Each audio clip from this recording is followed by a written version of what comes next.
May 8, 1945, 6:47 in the morning.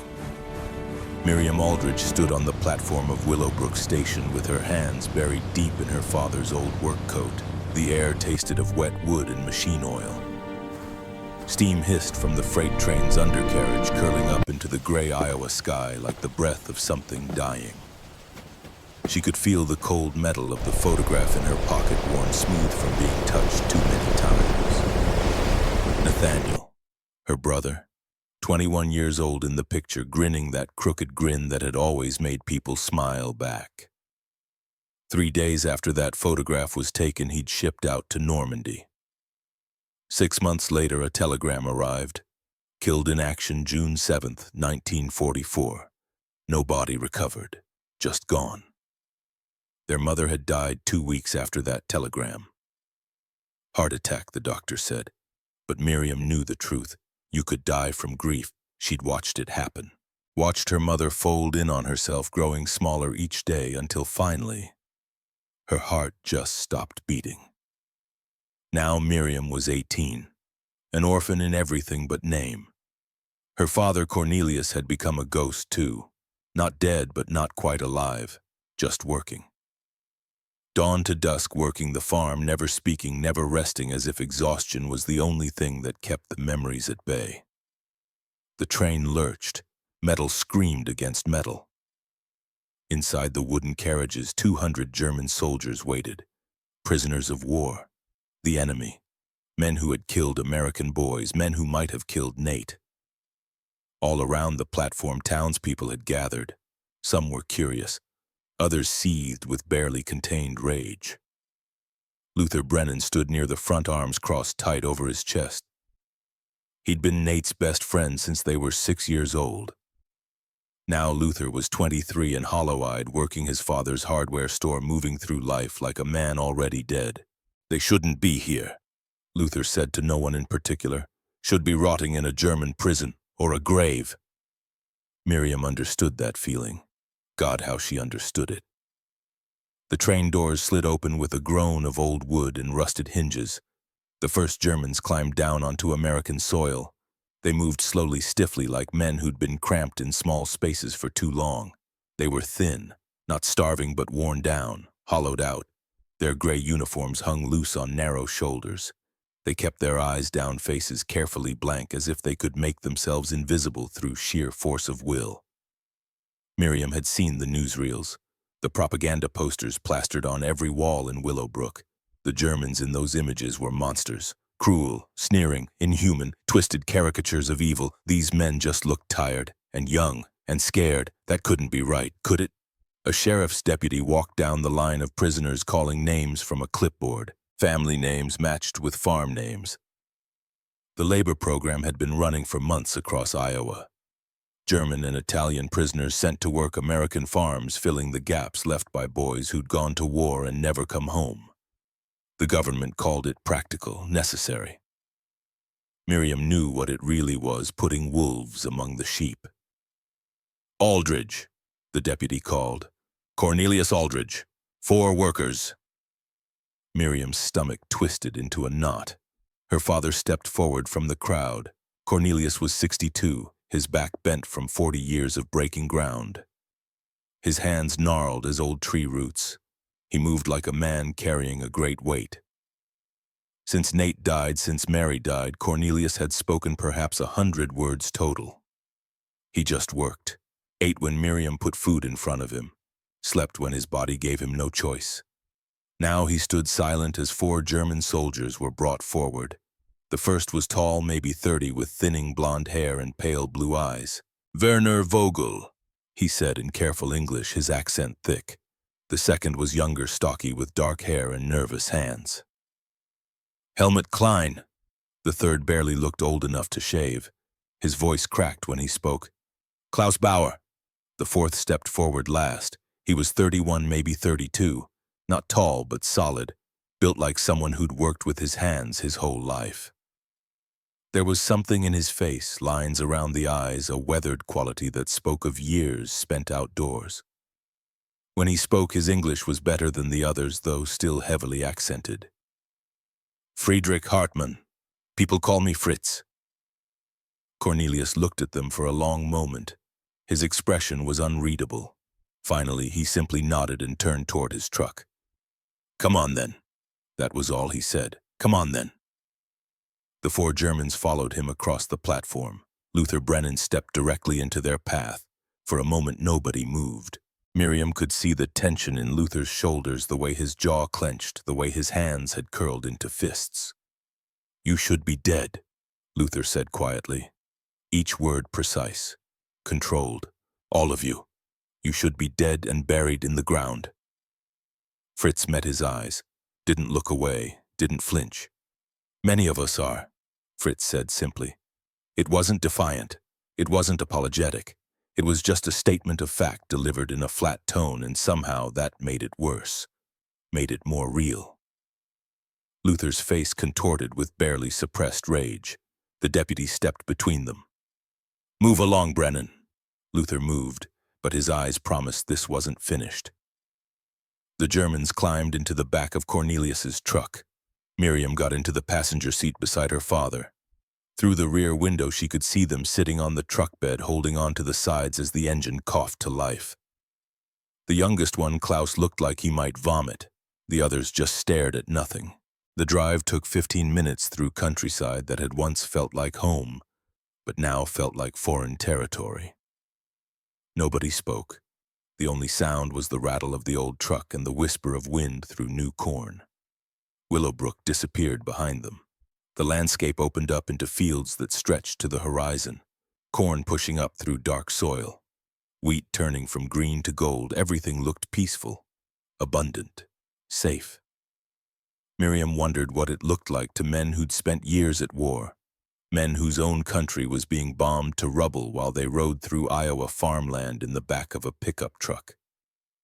The Aldridge farm appeared ahead, 100 acres of good land, a small dairy herd, a barn that needed paint, a white farmhouse built in 1889 by Cornelius's grandfather. It wasn't much, but it was everything. Cornelius brought the truck to a stop in the yard. The Germans climbed down, stood waiting for instructions. They had no idea what was expected of them, had probably imagined American prisons would be like German ones, barbed wire guard towers. Brutality. Instead, they got a quiet farm, a barn with hay in the loft, fields that needed tending. Cornelius pointed toward the barn without speaking. "Sleep there. Hay's clean. Blankets in the box by the door." He pointed toward the north field.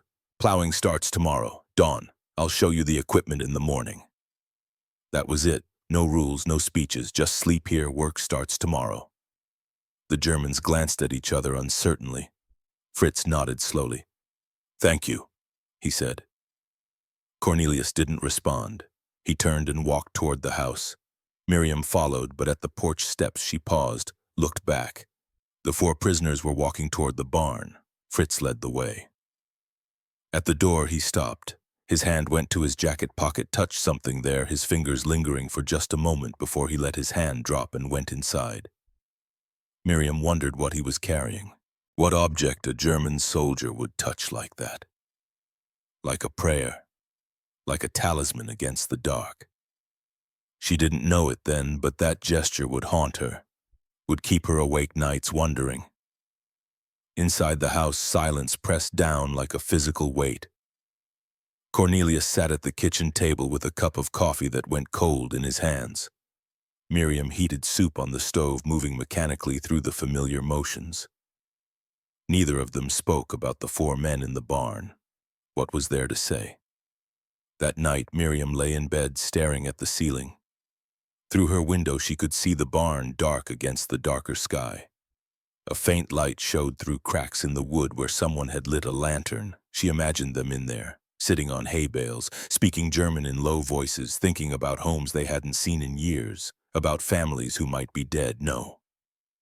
She stopped that thought immediately, crushed it. They weren't people, not really. They were the enemy. They'd worn the uniform. They'd followed orders. They'd killed American boys.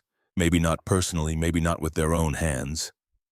But they'd been part of it, part of the machine that took Nate from her. She couldn't think of them as human. If she did, she'd have to face something she wasn't ready to face, the possibility that the world wasn't as simple as she needed it to be. That good and evil weren't as clear-cut as the propaganda posters made them seem. Better to keep them as monsters. Easier that way. The next morning came cold and clear. Miriam woke before dawn to the sound of her father's boots on the wooden porch.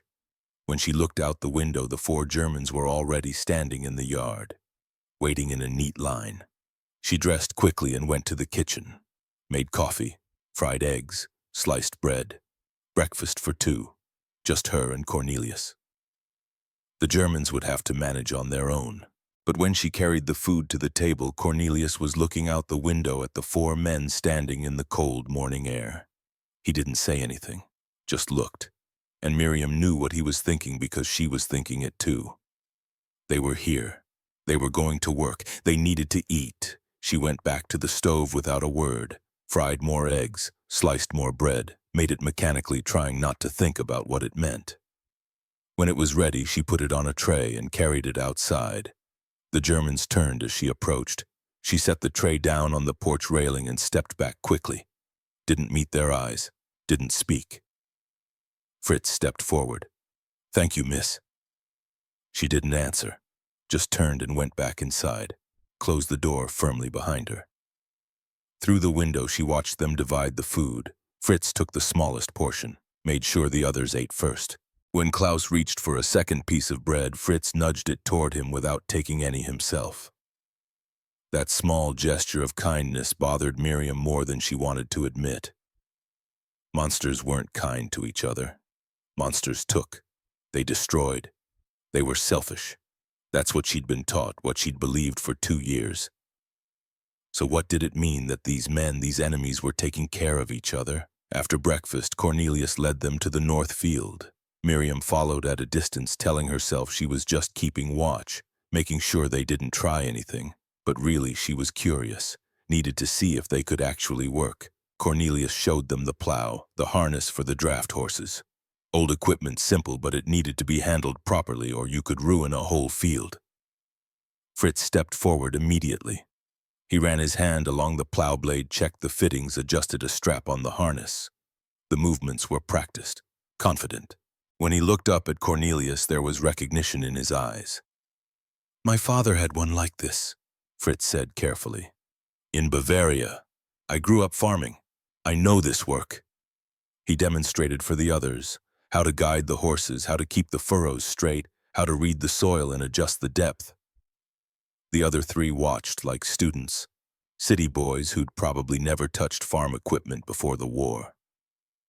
But Fritz knew. He moved with the ease of someone who'd done this work since childhood. By mid-morning, they'd turned 3 acres. The furrows ran straight and true. Cornelius watched from the fence line. His expression was unreadable, but Miriam saw him nod once. A small acknowledgement. They could work. That was something. At noon, Miriam brought lunch to the field. Bread, cheese, apples, a jar of water. She set it on a fence post and started to walk away immediately. "Miss Aldridge?" She stopped, turned slowly. Fritz was standing 10 feet away, cap in his hands. The sun was behind him and she couldn't see his face clearly, but she could see his posture, careful, respectful, like a man walking on dangerous ground. "Thank you for the food," he said quietly. "We know this is not easy, having us here. We are grateful." Miriam's throat tightened. She wanted to say something cutting, something cruel, remind him he was the enemy, that he had no right to speak to her like they were equals. But the words wouldn't come, because he was right. It wasn't easy, and him acknowledging that somehow made it worse, made him seem more human. She turned and walked away without responding. That afternoon, while the Germans worked the field, Miriam went into the parlor.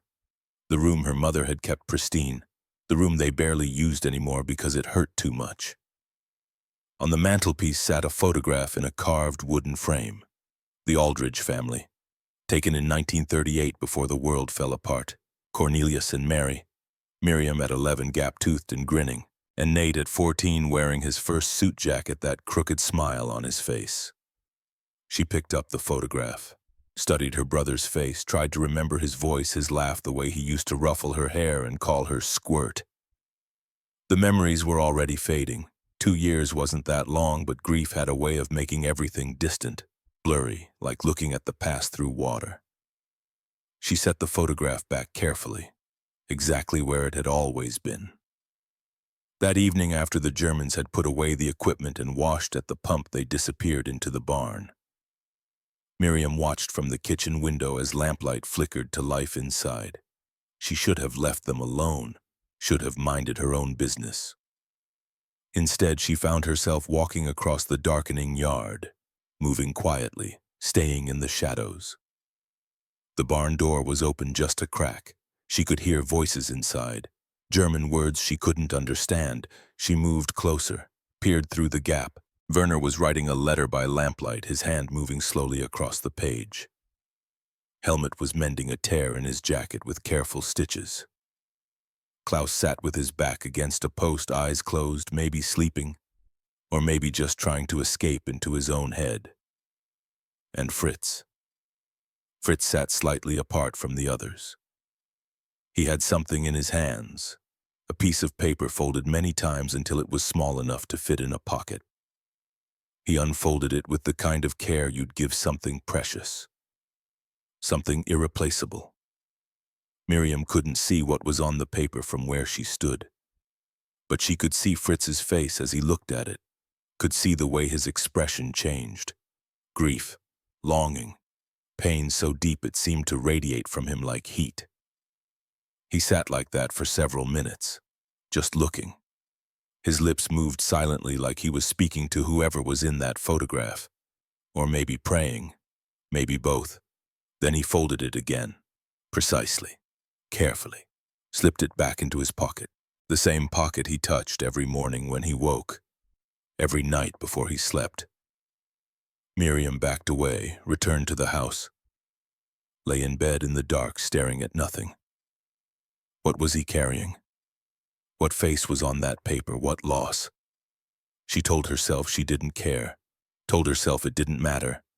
But the question burrowed into her mind and wouldn't let go. Because whatever Fritz Hartmann carried in his pocket, it mattered to him. Mattered enough to look at every single night, to fold with such care, to keep close to his heart. And if he could feel that depth of emotion, if he could grieve like that, then he wasn't just a faceless enemy. Wasn't just a Nazi monster from a propaganda poster. He was a man, a human being who'd lost something, who remembered, who carried his dead with him. Miriam didn't want to think of him that way. It would be so much easier if he stayed a monster, simple, clear, easy to hate without complication or doubt. But nothing about this was easy, and she suspected nothing ever would be again. 3 days passed.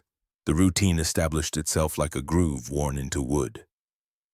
The Germans rose before dawn, worked until dark, ate the food Miriam brought them without complaint, slept in the barn. On the 4th night, Miriam woke to screaming. She sat up in bed, heart pounding, trying to place the sound. It came from the barn. Words in German, desperate and terrified, someone having a nightmare. She went to the window, saw a light flare to life in the barn, heard voices, the other prisoners trying to calm whoever was screaming. The noise stopped. The light stayed on. Miriam lay back down, but sleep wouldn't come. She kept thinking about that scream, the raw terror in it, the sound of a man reliving something terrible. What she didn't know was that in the main house, Cornelius was also awake, sitting in his chair by the cold fireplace, because he'd had the same nightmare he'd been having for 11 months. The nightmare where he saw Nate dying on a beach in France. Saw his son calling for him while bullets tore through the air. Saw everything he couldn't save, couldn't fix, couldn't undo.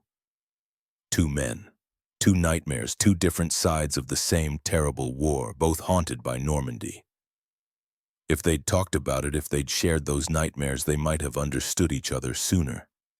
Might have realized they were both carrying the same weight. But they didn't talk.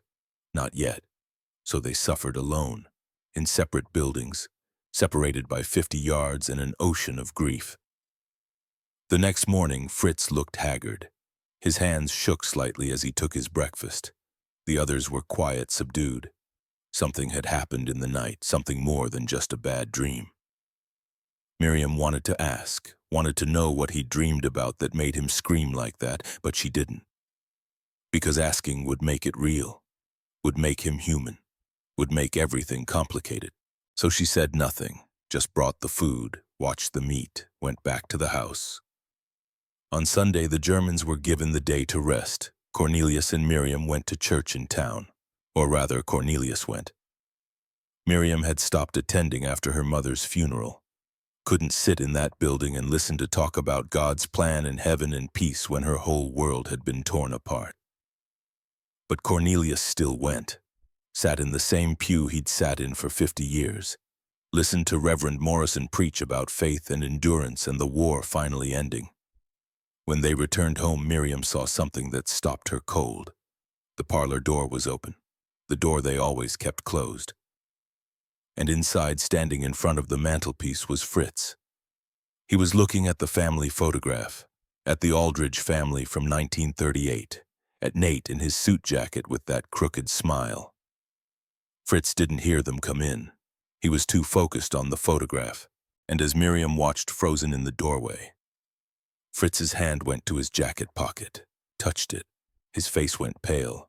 He saw Nate's uniform in the picture, saw something that made his whole body go rigid. "What are you doing in here?" Miriam's voice came out sharp, accusing. Fritz spun around. Guilt and something else, something that looked like horror, flashed across his face. "I am sorry," he said quickly. "The door was open. I thought maybe to find broom to sweep the barn. I see photograph. I should not have looked. I am sorry." He moved toward the door. Miriam stepped aside to let him pass, but not before she saw his face up close. Saw that he looked shaken, deeply disturbed by something. After he left, she went to the mantelpiece, looked at the photograph, tried to see what he'd seen. Nate in his army uniform, the insignia on his shoulder, 2nd Infantry Division. She didn't understand why that would matter. Didn't know that Fritz had just recognized the same insignia he'd fought against at Normandy. The same division that had stormed his bunker on June 7th, 1944. Didn't know that Fritz now suspected, almost certainly knew, that he might have killed the boy in this photograph. Might have killed this farmer's son. Might be living in the home of the man whose child he'd murdered. All she knew was that Fritz had looked at Nate's picture and turned pale as death. That night, the screaming from the barn came again. Louder this time, more desperate. Fritz's voice crying out in German. Words Miriam couldn't understand, but she didn't need to understand the language to hear the guilt, the agony, the grief. In the morning, Fritz's eyes were hollow. He moved through the work like a man already dead. Barely spoke, barely ate. And Miriam watched him, wondering what demons were eating him alive. Wondering why, despite everything, she cared. 3 weeks became 4. 4 became 6. The rhythm of farm work swallowed them all. 5:30 every morning, the 4 Germans emerged from the barn. 7 every evening they returned. Between those hours there was work, endless necessary work that demanded strong backs and steady hands, but asked no questions about the past. Plowing gave way to planting. Planting gave way to tending. The corn pushed up through dark Iowa soil, green and determined. The wheat shifted from emerald to gold under the lengthening June sun. And slowly, almost imperceptibly, the sharp edges of hatred began to dull. Miriam fell into the pattern without meaning to. She made breakfast, carried it to the porch. The Germans ate in silence. They worked. At noon, she brought lunch to wherever they were in the fields, set it down, walked away. Except she stopped walking away quite so quickly. At first, she told herself she was just making sure they weren't wasting food, making sure they were working properly. But that was a lie, and she knew it. The truth was simpler and more complicated. She was curious. She'd started keeping a German-English dictionary in her apron pocket. The library in Willowbrook had exactly one old and water-stained donated by a Lutheran pastor who died in 1932. Miriam checked it out and told Mrs. Henderson at the circulation desk she was studying for a correspondence course, which was a transparent lie since everyone knew she'd stopped school when her mother died. But she needed to understand, needed to know what they were saying when they spoke to each other in those quick, guttural exchanges that sounded nothing like English. One afternoon in mid-June, she brought lunch and stayed long enough to point at the POWs. "Plow," she said clearly.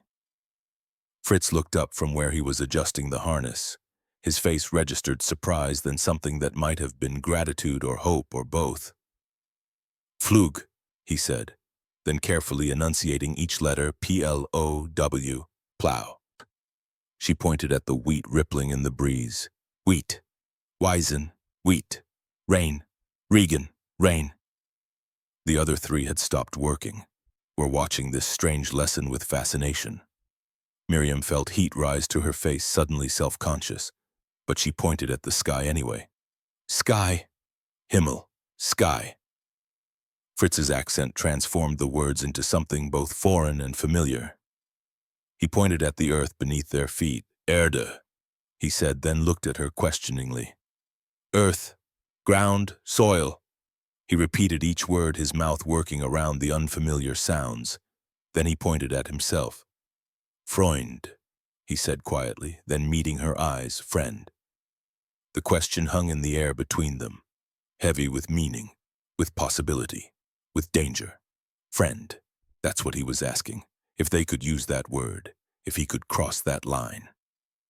Miriam didn't answer, just picked up the empty lunch basket and walked back toward the house, her heart beating too fast. Her hands trembling slightly, but she didn't say no. And somehow Fritz seemed to understand that silence was its own kind of answer. That night, Cornelius sat in his chair by the window pipe. Smoke curling up toward the ceiling. Miriam was darning socks, though she'd been working on the same sock for half an hour without making any real progress. "You're teaching him English," Cornelius said. It wasn't a question. "Just a few words makes the work go easier if he understands what we need. That why you're doing it." Miriam set down the sock, looked at her father, really looked at him. He seemed older than he had 6 weeks ago. More tired, but also somehow less haunted, like some of the weight he'd been carrying had shifted. "I don't know why I'm doing it," she admitted quietly. Cornelius drew on his pipe, exhaled slowly. The smoke caught the lamplight and drifted. "You hate them because you don't know them yet," he said. "Once you know someone, it gets harder to keep hating. That's why wars make us call them the enemy, why they put them in uniforms and show us pictures that make them look like monsters. Because if we saw them as men, as people with families and lives and hopes, we couldn't kill them. Couldn't send our boys to kill them. Nate's dead because of them. Nate's dead because of a war that turned boys into soldiers and soldiers into killers. German boys didn't start that war any more than American boys did. Old men in offices started it. Young men died for it." Miriam picked up the sock again, stared at it without seeing it. "How can you say that after everything they took from us?" Cornelius was quiet for a long time. When he spoke, his voice was soft, measured, like he'd been thinking about this for weeks and had finally found the words.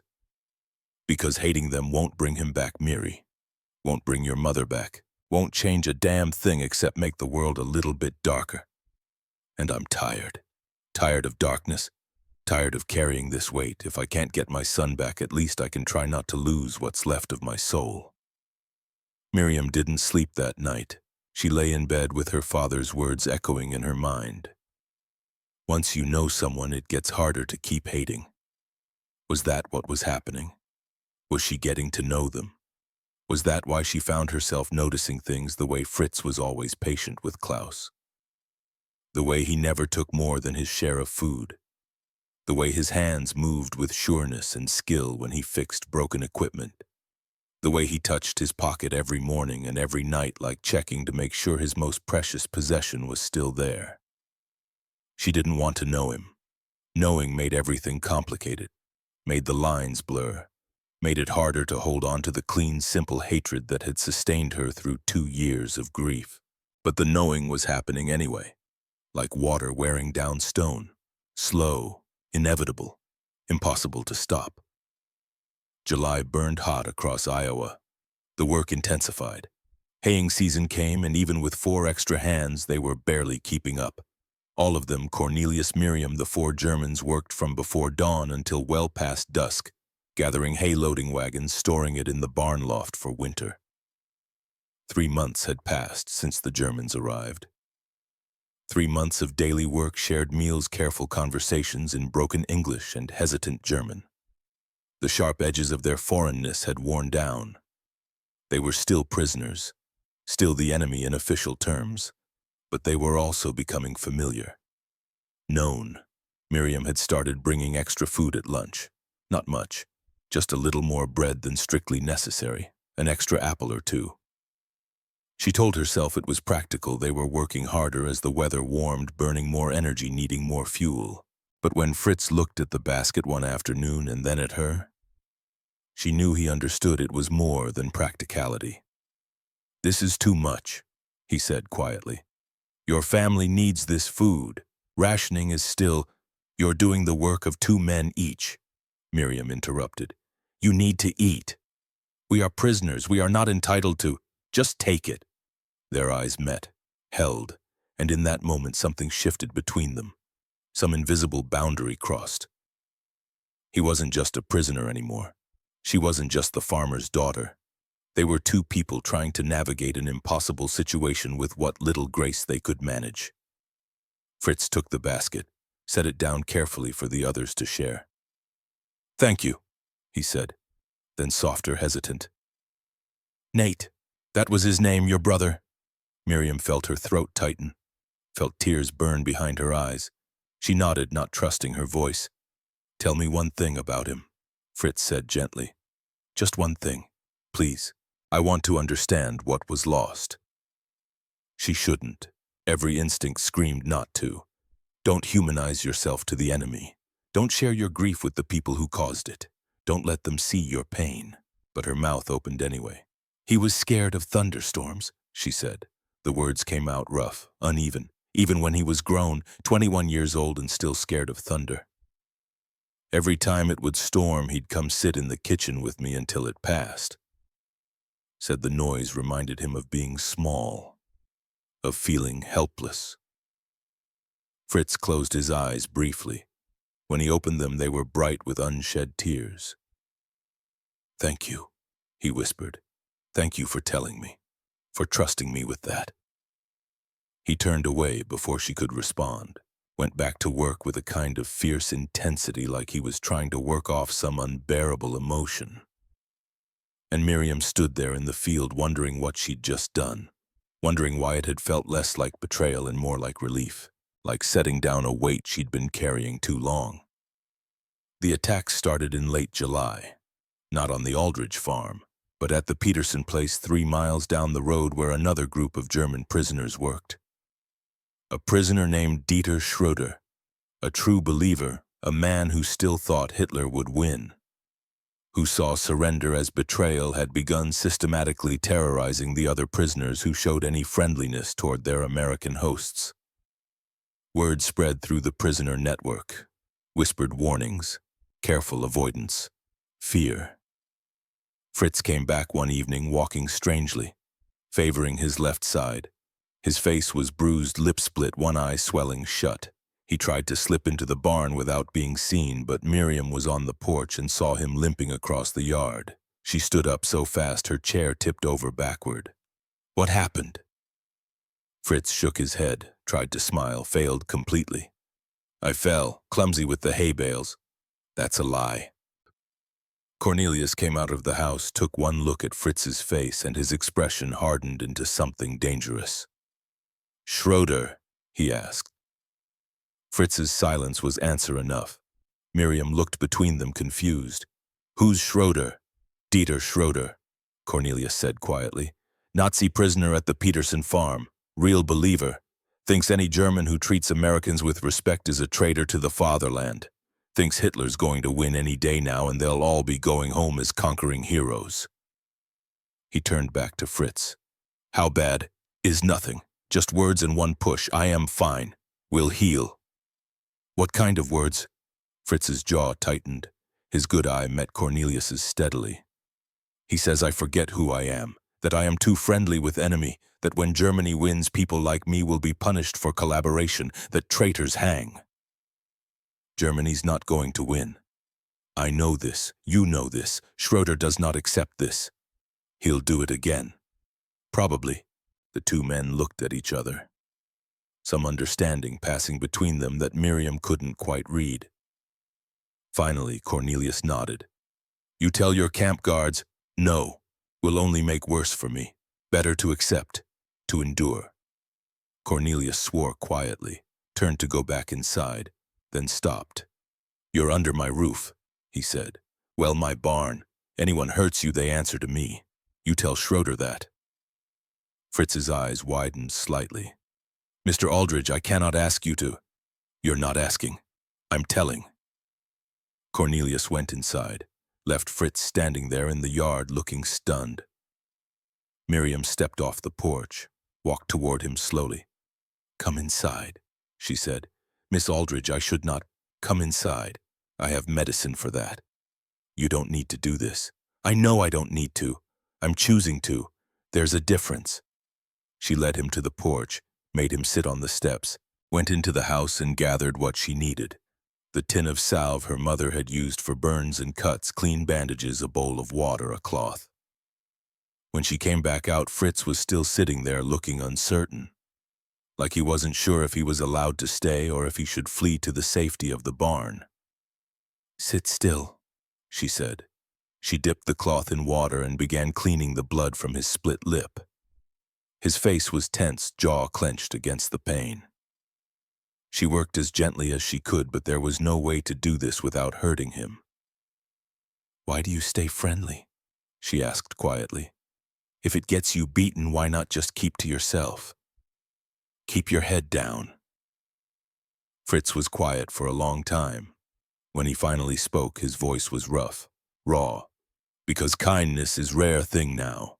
In war, everything becomes hard, sharp, cruel. Everyone becomes weapon or target. When someone shows kindness, even small kindness, it reminds us we are still human, still capable of being more than what war makes us. He looked up at her. His good eye, the one that wasn't swollen shut, met hers.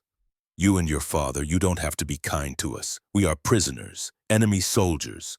But you are kind anyway. You teach me English words, you bring extra food, you see us as men, not as monsters. That matters more than you know, more than I can say. Miriam's hands stilled. She was close enough to see every detail of his face. The scar above his eyebrow, the lines around his eyes, the gray starting at his temples, close enough to see that he wasn't a monster. Wasn't even really the enemy anymore. He was just a man, far from home, beaten for the crime of being decent, carrying some grief so heavy it made him touch his pocket like a prayer. For the work, she said, though they both knew it was a lie now. We need you able to work. But her hands were gentle as she applied the salve to his wounds, and when their eyes met again, something passed between them. Some silent acknowledgement that they'd crossed a threshold, that whatever this was, it was no longer simple, no longer clear, and that terrified her more than anything else. September came with cooler air and changing leaves. The harvest began in earnest, all hands working from before dawn until the light failed completely. Miriam worked alongside them now, gathering wheat-loading wagons. Her muscles screaming, her hands blistered raw. She'd started knitting late at night, by lamplight, while her father dozed in his chair. A scarf, dark blue wool she'd traded eggs for at the general store. She told herself it was for Cornelius, for her father who needed a new scarf. But it wasn't the right size for Cornelius, and she'd been working on it for 5 weeks now, unraveling sections that weren't perfect, re-knitting them with painstaking care. Spending far too much time on something that was supposedly just practical. She didn't let herself think too hard about who it was really for. One evening in late September, she was in the barn loft forking hay down to where Fritz and Werner were loading the wagon below. The work was hot and dusty. Chaff stuck to her skin made her sneeze got in her hair. She paused to wipe her face with her sleeve, looked down through the gap in the floorboards. Fritz and Werner were talking in German. Their voices were low, but the barn had strange acoustics that carried sound upward. Miriam couldn't understand most of the words, but she caught a few. Familiar words she'd learned from the dictionary. Familie, family, Kinder, children, angst, fear. Werner's voice rose slightly, asking a question. Fritz responded, and even without understanding the language, Miriam could hear the pain in his answer. The grief, the uncertainty. Then Fritz's hand went to his pocket, that gesture she'd seen 100 times now, and he said something else, 2 words that she did understand, because they were names. Greta, Lisa, Emma, his wife, his daughters. Werner put a hand on Fritz's shoulder, said something that sounded like comfort. Fritz nodded, but his eyes were distant, lost. Miriam backed away from the gap in the floorboards. Felt like she'd intruded on something deeply private, but now she knew what he carried in that pocket, knew who he touched every morning and every night like a talisman, a photograph of his family, wife and daughters he hadn't seen in years, might never see again. And suddenly the full weight of it hit her. Fritz wasn't just a German soldier. He was a father, a husband, a man with a family waiting somewhere across an ocean. A family who might be dead, who might be starving, who might think he was dead.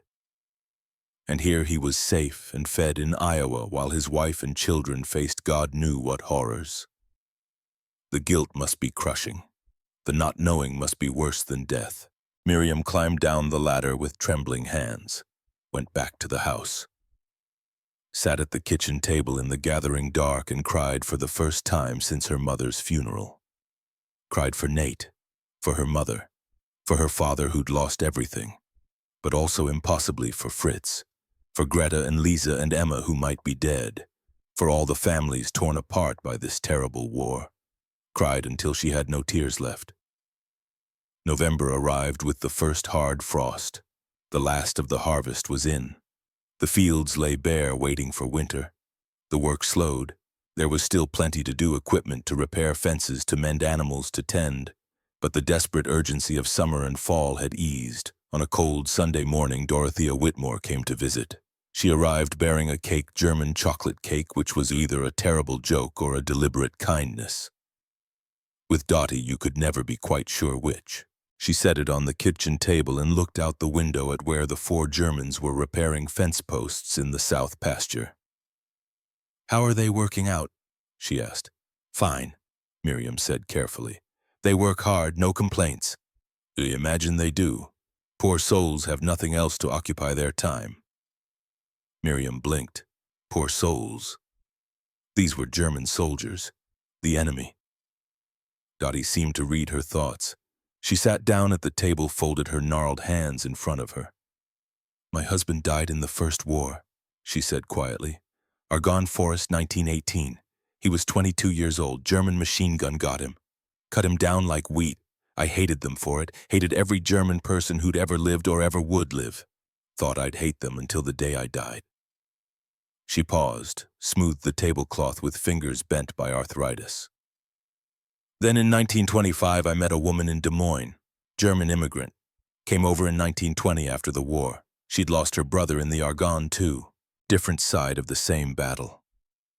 Maybe her brother was even the one who shot my Thomas. I'll never know." Dottie looked up at Miriam. "We cried together. 2 women who'd never met speaking different languages, crying over boys who'd killed each other because men in offices told them to. And I realized something that day. War makes enemies out of people who should have been friends. Makes us hate people we'd have loved in different circumstances. And peace, real peace, means having the courage to look across that divide and choose differently." After Dottie left, Miriam stood at the counter looking at the German chocolate cake. She cut it into 5 pieces, kept one for herself and Cornelius, put 4 pieces on a plate. That evening, when the Germans had finished their work and were heading toward the barn, she intercepted them. Mrs. Whitmore made this, she said, holding out the plate. She wanted you to have some. Fritz took the plate carefully like it might shatter if he breathed wrong. Please thank her for us, he said. This is very kind. Klaus's eyes were fixed on the cake like it was treasure, like he hadn't seen anything sweet in years, which Miriam realized he probably hadn't. She was turning to leave when Fritz spoke again. Your brother, Nate, what was he like? The question hit her like a slap. She spun around, anger flaring hot and immediate. You don't get to ask that. You don't deserve to know anything about him. Fritz didn't flinch, just stood there holding the plate of cake, his face grave and serious. You are right, he said quietly. I don't deserve, but I ask anyway, because maybe if I know who he was, I can understand better what was lost, what we all lost, not just you. All of us, every family, every mother and father and sister. Maybe if I understand, I can honor that loss properly. Miriam's voice cracked. You didn't lose anything, you people took. That's all you do, take and destroy and... She couldn't finish. The words choked off in her throat. Her vision blurred with tears she refused to shed in front of them. She turned and ran back to the house, locked herself in her room. Lay on her bed and stared at the ceiling, trying to breathe through the tightness in her chest. Because Fritz was right, even though she hated that he was right. He didn't deserve to know about Nate. But he'd asked anyway, had wanted to understand, had wanted to bear witness to a life cut short, and nobody else had done that. Not the neighbors with their casseroles and hollow condolences, not the government with their telegrams and medals. Nobody had asked what Nate was really like, who he'd been when he wasn't wearing a uniform. Only the enemy had asked that question. Only Fritz had cared enough to want to know. The next morning, Miriam made extra lunch without thinking about it. Bread, cheese, apples, and this time cold chicken left over from Sunday dinner. More food than the 4 Germans needed. More than was strictly practical or necessary. When she brought it to the field, Fritz looked at the basket and then at her face. This is too much, he said gently. Miss Aldridge, your family... He liked to draw, Miriam interrupted.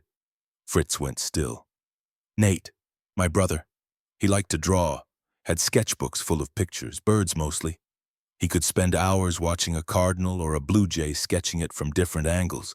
Said he liked how they could fly away when things got bad. Wished he could do that, just fly away. Her voice broke on the last words. Fritz set down the basket very carefully. He sounds like a beautiful person. Creative, sensitive.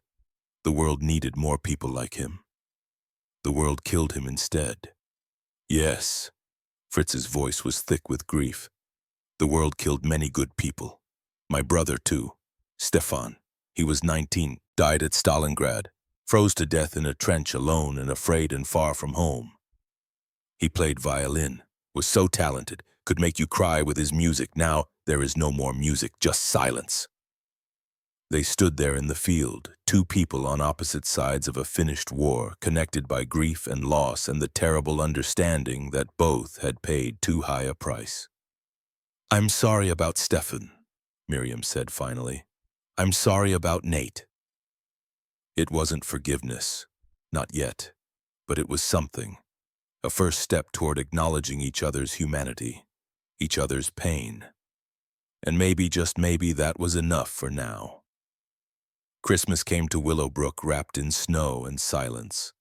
The church held a special service on Christmas Eve. Reverend Morrison preached about peace on earth and goodwill toward all men. About forgiveness being harder than hatred but infinitely more important. About the long road ahead now that the war was finally truly over. Most of the town came. Even Luther Brennan, though he sat in the back with his arms crossed and his face set in hard, bitter lines. And in the very last pew, sitting alone with his cap in his hands and his head bowed, was Fritz Hartmann. Miriam saw him when she and Cornelius arrived, saw him sitting there like a man in confession, like a man seeking absolution he didn't think he deserved. After the service, people filed out into the cold December night. Fritz waited until everyone else had left, then slipped toward the side door, trying to avoid the crowd. Miriam caught up to him outside, her breath making clouds in the freezing air. Fritz, wait. He turned surprise clear on his face. She held out a package wrapped in brown paper and string. Her hands shook slightly as she offered it to him. "Merry Christmas," she said. Fritz stared at the package like he didn't know what to do with it. His eyes were suddenly bright with tears. "I cannot. Why would you? Just open it." He unwrapped it with trembling fingers. Inside was the scarf, dark blue wool, perfectly knit, every stitch even. She'd finished it 2 nights ago and stayed up until 3 in the morning making sure it was perfect. Fritz held it up, ran the wool through his fingers. "You made this," he whispered. "You made this for me. It's cold. You need something warm for the fields." "Why?" His voice broke. "Your brother. I could be the one who... Why would you make this for me?" "Because you're not what they told me you'd be.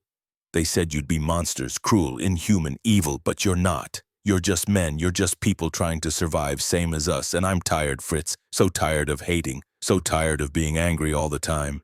It doesn't bring Nate back, doesn't bring my mother back, doesn't fix anything, just makes everything hurt more."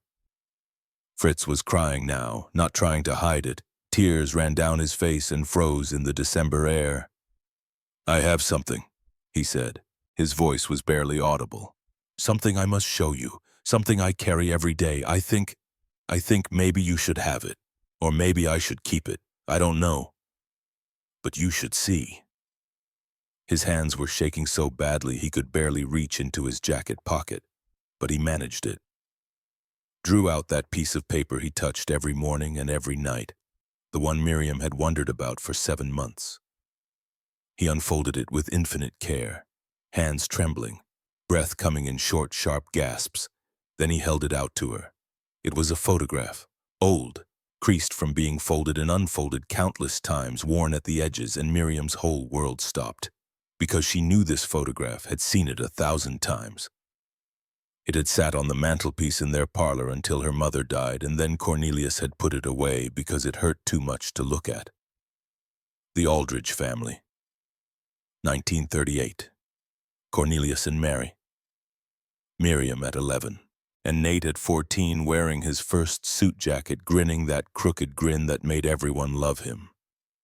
"Where did you get this?" The words came out as barely a whisper. Fritz's face was anguished, destroyed. "Normandy, June 7th, 1944. Day after the invasion. My unit, we are in bunker on the beach. Americans attack. There is terrible fighting, so much blood, so much death. I am firing, trying to stay alive, trying to keep my men alive, and then there is soldier, American soldier, running toward our position. I shoot, he falls." Fritz's voice broke completely. He had to stop, gather himself, force the words out. "After, when fighting moves inland, I go to check the dead, to take papers for identification for command. And I find him. The soldier I shot, he is dead, and in his pocket I find this photograph. This family, and I see his face in the picture, so young, so happy, and I realize what I have done. I have killed someone's son, someone's brother, have taken him from people who love him." Miriam couldn't breathe, couldn't think. The world had narrowed to this photograph, this impossible, terrible truth. "I don't know if he is your brother. Normandy, thousands of men died. Many soldiers had this insignia. But when I see photograph in your house, when I recognize uniform, I think, maybe, probably. And I am sick with guilt because I am living in his home, being fed by his family, and I killed him." He tried to fold the photograph to hand it back to her. "You should have this, should have piece of him back. I have carried him for 18 months, carried his face as reminder, as penance. Every day I look at him and remember that war is not glory, is not honor, is just young men killing other young men who should have been friends." Miriam stared at the photograph, at her family, at Nate's face forever frozen at 14, forever smiling. And she understood now, understood why Fritz screamed in his sleep, why he touched his pocket like a prayer, why he'd turned pale when he saw the photograph in their parlor. Why he'd asked about Nate, wanting to know who he was. Because Fritz had been carrying her brother's ghost for 1.5 years, had been carrying the weight of that death every single day, had kept this photograph as both memorial and torment. You kept it, she said. Her voice sounded strange, distant. For 18 months, you carried my brother with you. I am so sorry, so sorry. If I could undo it, if I could bring him back. Stop! Miriam's voice cracked completely. She was crying now, couldn't stop. 18 months of grief and rage and loneliness pouring out of her in great gasping sobs. You can't bring him back. Nobody can. He's gone and he's never coming back, and it doesn't matter who pulled the trigger, doesn't matter which bullet. He's still dead, still gone, still never coming home. Fritz stood there, tears streaming down his face, holding the photograph and the scarf, looking like a man condemned, waiting for judgment, waiting for her to scream at him, to hit him, to tell her father, to demand he be sent away and punished. And Miriam realized she had a choice. She could hate him, could let this knowledge destroy everything, could tell Cornelius, tell the town, demand Fritz be transferred to a harsher camp, demand justice or revenge or whatever hollow satisfaction came from making him suffer. Or she could do what Reverend Morrison had preached about, what her father had tried to show her, what Dottie Whitmore had learned 70 years too late. She could choose mercy over hatred. Keep it, she said finally, softly. Keep the photograph and the scarf, and remember that people can be better than what war makes them, that your enemy's sister can look at you and see a person, not a monster, that forgiveness is possible even when it seems impossible. Fritz made a sound that might have been a sob or a prayer or both. He clutched the scarf to his chest. I will never forget this, he whispered. Never. You give me something I don't deserve, something I cannot repay. You saved me. You don't have to repay it. That's what kindness is. It's not a transaction, it's just choosing to be human, choosing to see the human in someone else even when it's hard. Especially when it's hard. They stood there in the snow outside the church.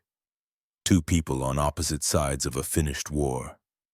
Connected by a crooked-smiled boy who died too young, by grief and guilt and the fragile possibility of peace. And for the first time since Nate died, since her mother's heart gave out, since the world fell apart, Miriam felt something other than rage and pain. She felt the faint trembling beginning of healing. 3 days after Christmas, a truck arrived from the depot. A Red Cross worker climbed out carrying a canvas sack of mail for the prisoners. Hartmann, he called. Friedrich Hartmann. Fritz stepped forward, his face pale.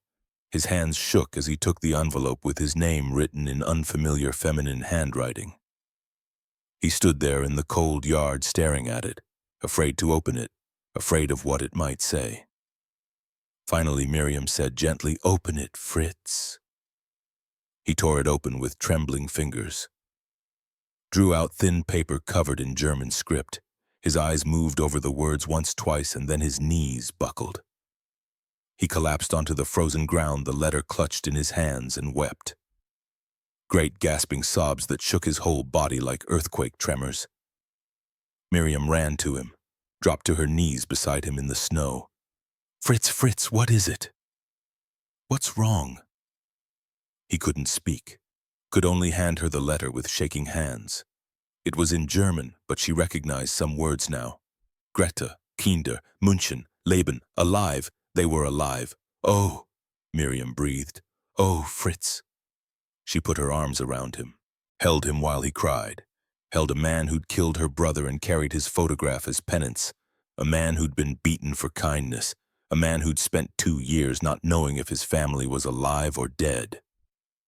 And she was glad, genuinely, truly glad that his story wouldn't end in the same tragedy as hers. Because she'd learned something over these 7 months. Something that changed everything. The enemy was just another word for stranger. And once you knew someone really knew them, they stopped being the enemy. They became human, complicated, real. They became against all odds and reasons something like a friend. 3 days later, Cornelius called Fritz into the house. Fritz came hesitantly, cap in his hands, unsure what this meant. Cornelius gestured to the chair by the fireplace. "Sit." Fritz sat. Cornelius reached into his desk drawer, drew out a letter. Not old, the paper was fresh, the creases sharp. Official letterhead visible at the top. He held it out to Fritz. This came 2 weeks ago, Cornelius said quietly. From the Red Cross in Geneva, confirming they'd located your family, that the letter you received was on its way to you. Fritz stared at the paper, at the Red Cross seal, at the date December 10th, 1945. But I received my letter December 27th, he said slowly, his accent thickening with confusion. You know before me? Cornelius nodded. His face was grave, lined with emotion. I wrote to them in October, asked them to search for Greta Hartmann and 2 children in the Munich area, told them you were here working my farm, that you deserved to know if your family lived or died. Fritz's hands started shaking violently. The paper rattled. You helped me 2 months before I know anything. You saved my cattle that night in July. Worked yourself near to death looking for them when they got loose. Could have let them go. Could have done the minimum. But you didn't. You worked like they were your own animals. Like this was your farm. Your responsibility. Cornelius's voice thickened with emotion. And I realized you weren't my enemy anymore. Maybe you never really were. You were just a man far from home, scared. Same as my boy was scared in France, and I thought, I can't bring Nate back, but maybe I can help bring you back to your family. Could do that one small thing. Fritz stood abruptly. The letters, both of them, fell from his hands. He crossed the room in 3 strides and embraced Cornelius, hard, desperate, like a drowning man grabbing a lifeline.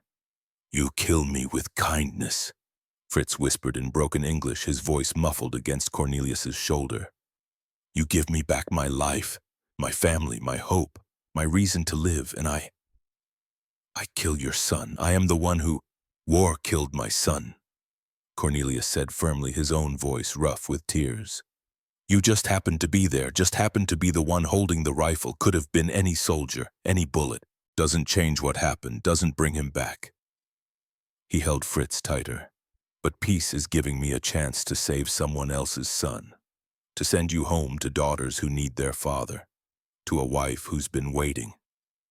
And maybe, just maybe, that's what Nate would have wanted. For me to choose kindness over revenge, life over death, hope over hatred. They stood there in the warm kitchen while snow fell outside. 2 men who should have been enemies, who were enemies by every definition of war and nation and flag, but who had chosen somehow to become something else, something better, something that looked impossibly like family. February brought news that changed everything. The repatriation orders arrived on a gray morning when frost still clung to the windows. The military truck would come in 3 days. All German prisoners in Willowbrook County would be transported to the depot, processed and sent home. Home. To a Germany that existed only in ruins now, to cities bombed to rubble, to a future that promised nothing but hardship and the long work of rebuilding from ashes. Fritz received the news standing in the barn, holding the official paper with hands that trembled. Werner, Helmut, and Klaus gathered around him, reading over his shoulder. Their faces showed relief and fear in equal measure. They were going home. But to what? To whom Miriam was kneading bread dough when Cornelius told her. Her hands stilled. All of them. 3 days. She wanted to feel relief. Instead, she felt loss, sharp and unexpected, like something was being torn away before she was ready. That evening, Cornelius did something he'd never done before. He invited all 4 Germans into the house for dinner. They came hesitantly, tracking snow despite trying to wipe their boots carefully. Miriam had made stew beef and potatoes and carrots. Had set the table with her mother's good plates. They ate mostly in silence. The clink of spoons, the creak of chairs, men trying to memorize a moment they'd need to remember later. After dinner, Cornelius brought out a bottle of whiskey he'd been saving since 1938. Poured 5 glasses. To survival, he said. To getting home. To whatever comes next. They drank to that.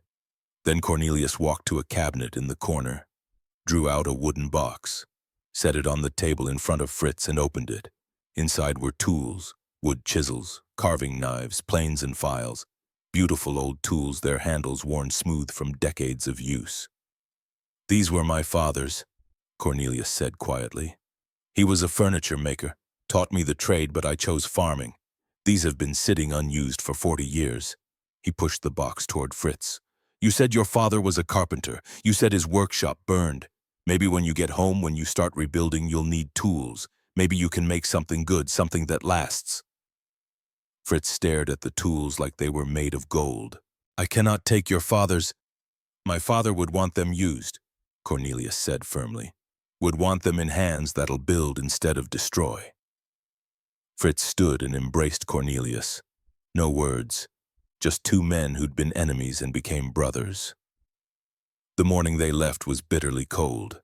Miriam had wrapped food for their journey. Bread, cheese, apples. She pressed the packages into their hands as they climbed into the truck. Fritz was last. He stood in the yard holding the box of tools. The dark blue scarf was wrapped around his neck. And in his pocket, Miriam knew, was the photograph of her family, of Nate. "I will write," he said. "If I can. If letters get through, I will tell you I'm safe, that I found them. I'd like that." He set down the tools and pressed something into her hand, a piece of paper folded small. "Read this later, when I'm gone." He climbed into the truck, the scarf bright blue against the gray canvas. Dorothea Whitmore had come to see them off. A few other townspeople gathered too. Even Luther Brennan stood apart, raising one hand in a brief, awkward wave. Fritz looked back through the open truck. His eyes found Miriam's. He touched his hand to the scarf, to his heart, to the pocket where he kept the photograph. Then the truck turned the corner and they were gone. Inside, Miriam unfolded Fritz's note. Careful English, each word chosen with effort. "Dear Miriam, my English is not good for say what I feel, but I try. You give me scarf when I deserve nothing.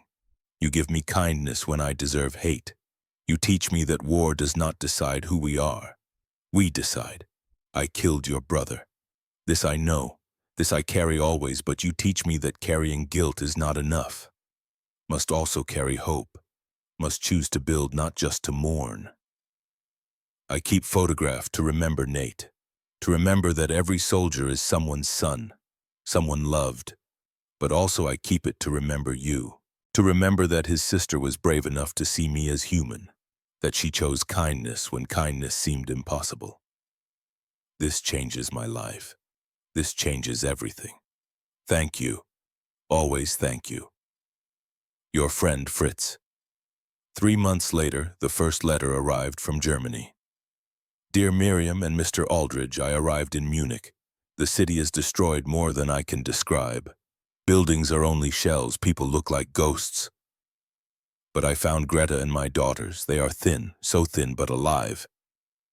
Emma didn't remember me at first. She was 3 when I left. Now she's 9. I am stranger to her, but Lisa remembered. She cried and held me. We have nothing, no house, no work, but we have each other, and I have tools Mr. Aldridge gave me. Already I make small things. A table, a chair. People need furniture. They pay with food. We will survive. I keep photograph. I keep scarf. I wear scarf every day. These give me strength. Your friend always, Fritz." The letters came 2 or 3 times a year over the following decade. 1947, Greta is pregnant. We will have 3rd daughter. 1950, business grows. We make beds and tables. Each piece I make, I remember Mr. Aldridge's gift. Miriam's letters changed too. She wrote about finishing school, about teaching, about meeting Thomas, a quiet librarian who'd been 4F during the war, about marrying him in 1952. She wrote about her daughter Mary in 1953, and then in 1955 about her son. "Dear Fritz, we had a boy, born last Tuesday. We named him Nathaniel, after my brother. I hope this doesn't hurt you to know. By naming my son Nathaniel, I'm honoring my brother's memory. Saying his name continues. He mattered, and I think you understand that better than anyone. Because you kept his picture. You made sure he wasn't just another nameless casualty. Thank you for that, for remembering him. Your friend Miriam Fritz's response came 3 months later. Water stains suggested tears had fallen while he wrote. Dear Miriam, I cried when I read your letter. You name your son after brother I killed, and you tell me this is honor, not accusation. This breaks my heart and heals it. Every year on June 7th, I go to church. I light candle. I pray for all men who died at Normandy, but especially I pray for your brother. Now there is new Nathaniel in world. This is good. This is right. This is how we defeat death, not by forgetting, but by remembering and still choosing life. I want to come back to Iowa someday. Want to see farm again. Want to thank you properly. I am saving money. One day I will come. With love, Fritz. In September 1958, a different letter arrived. Dear Miriam, I am coming to America. I saved for 6 years, enough for passage for all of us. We come in October. I must see the farm again, must introduce my family to people who saved me. Can we visit your friend Fritz? Miriam wrote back the same day, yes, come home. October 17th, 1958. The train platform in Willowbrook. Miriam stood with Thomas holding 5-year-old Mary's hand. Little Nathaniel rode on Thomas's shoulders. Cornelius leaned on his cane, old eyes fixed on the tracks. 13 years since Fritz had left. The train appeared, stopped, doors opened. Fritz stepped down, 44 now, graying heavier. But the eyes were the same, kind, grateful, alive. Behind him came Greta, small, dark-haired, kind-faced. Then 3 young women, Lisa, Emma, and 10-year-old Anna, born after the war. Fritz saw Miriam. His face broke into that grateful smile. Miriam. He embraced her like family, whispered Danke over and over. Greta took Miriam's hands, tears streaming. Thank you. You save my husband. You give him back to me. You give my children their father. He saved something in me too, Miriam said, crying. Saved me from drowning in hate. Fritz turned to Cornelius. The old farmer opened his arms and Fritz walked into them. 2 old men who'd been enemies and became brothers. The week felt suspended outside time. Fritz showed Greta everything. The barn where he'd slept, the fields he'd worked, the porch steps where Miriam had cleaned his wounds. He showed her the north field, the first field he'd plowed. Here, he said, Greta's hand in his. Here is where I learned I was still human. The children played together, Mary and Nathaniel, with Anna language meaning nothing to them. One evening, Cornelius pulled Fritz aside. Walk with me. They walked to the north field in the gathering dusk. I'm dying, Cornelius said quietly. Doctor says 6 months, maybe a year, heart's giving out. I'm sorry. Cornelius waved a hand. Don't be. I've lived long enough. Done what I needed to do. He looked at Fritz. You know what I needed to do. I needed to prove that losing my son didn't make me lose my humanity. That I could choose mercy when mercy seemed impossible. His voice was strong. You gave me that chance. You saved me as much as I saved you. Fritz's eyes filled with tears. When I'm gone, Cornelius continued, I want you to remember that forgiveness is possible, that enemies can become brothers, that love is stronger than hate if we're brave enough to choose it. They stood as the sun set, 2 old men who'd fought on opposite sides and found peace. The Hartmans left a week later. More tears, more promises to write, to visit, to never let this connection break. As the train pulled away, Fritz leaned out the window, touched the scarf, touched his heart, touched the pocket where he kept the photograph. Then the train curved and they were gone. Cornelius died on February 3rd, 1967. 84 years old, passed away in his sleep in his chair by the window. Fritz came to the funeral, flew from Germany alone, stood in the February cold and spoke the eulogy Miriam couldn't give. Cornelius Aldridge taught me that a man is defined not by who he hates, but by who he chooses to forgive. Fritz said, his voice carrying across the mourners. He lost his son to war, could have chosen bitterness, chosen revenge. Instead, he chose to see his enemies as humans deserving of dignity. His voice broke. He was my enemy. He became my savior. He showed me forgiveness when I deserved none. He taught me that the greatest victory is not in destroying your enemy, but in making him your friend. After the service, Luther Brennan approached Fritz. They hadn't spoken in 22 years. "I was wrong," Luther said quietly. "About you, about all of it. Spent 30 years being angry, and what did it get me? Nothing. Just a wasted life." Fritz looked at him with compassion. "It's never too late to choose differently. You can choose even now to let the hate go." Luther nodded, extended his hand. Fritz took it, and something in Luther's face shifted, some weight beginning to lift. The years marched on. 1998, November. The call came in the middle of the night, Emma's voice breaking with tears. "Miriam, Papa died. This morning. Peacefully. He was looking at a photograph and wearing a scarf." Miriam knew which ones.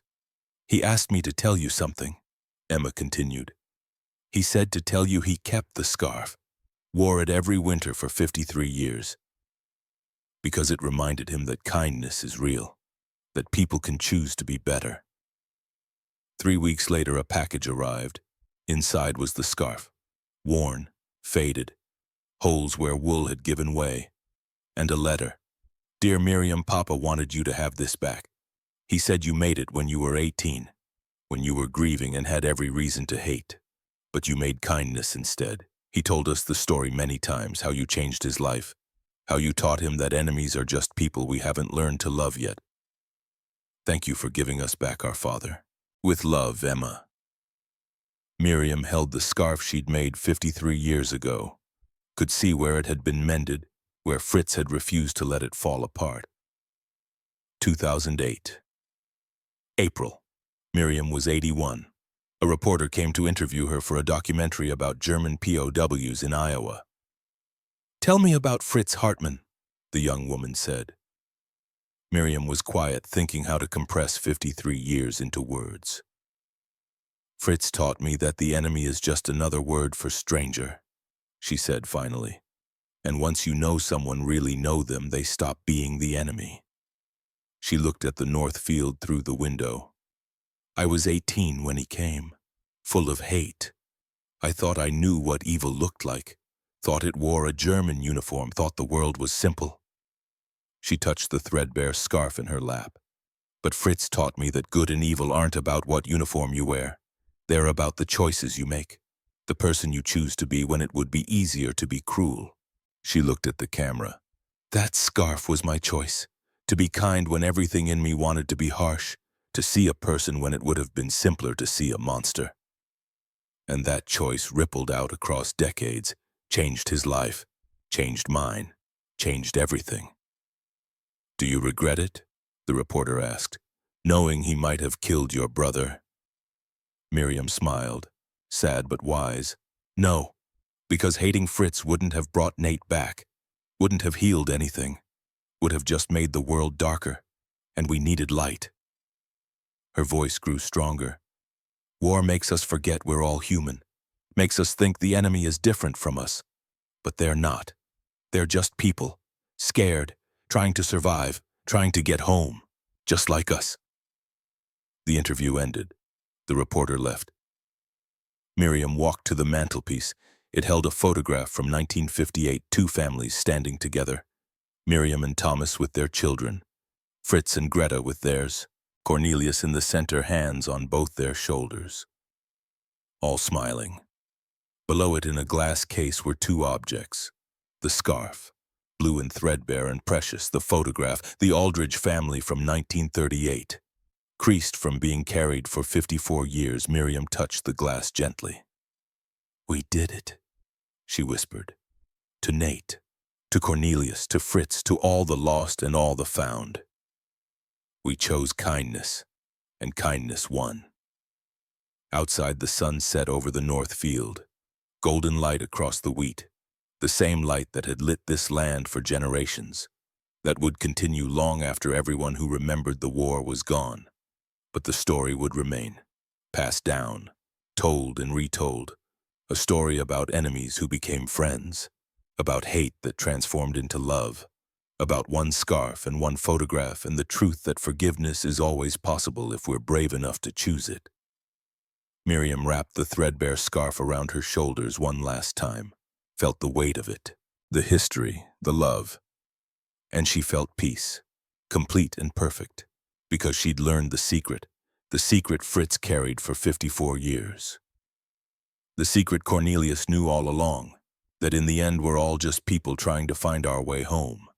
And the only thing that survives, the only thing that matters, the only thing worth carrying across decades and oceans and the vast distances between enemy and friend is kindness. Just kindness. Simple and profound and powerful enough to change the world. One choice at a time, until enemies become strangers, and strangers become friends, and friends become family, and hate becomes love, and darkness becomes light, forever.